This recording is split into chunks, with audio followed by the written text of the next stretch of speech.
नमस्कार मित्रांनो, महाराष्ट्र किचनमध्ये आपलं स्वागत आहे। आज आपण दालिया, दही आणि मिरची वगैरेची चटणी बनवणार आहोत, छान स्वादिष्ट।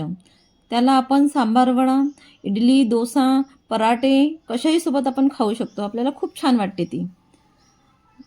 त्याला लागणारी सामग्री: दालिया, खोबरा, ओला खोबरा घ्यायचा छोट्या वाटीने 1 वाटी दही घ्यायचं, नमक, मिरची, कढीपत्ता, साखर, थोडासा जिरा आणि अर्धा पावपेक्षा म्हणजे 75 ग्राम दालिया घेतला तरी भरपूरशी चटणी बनते।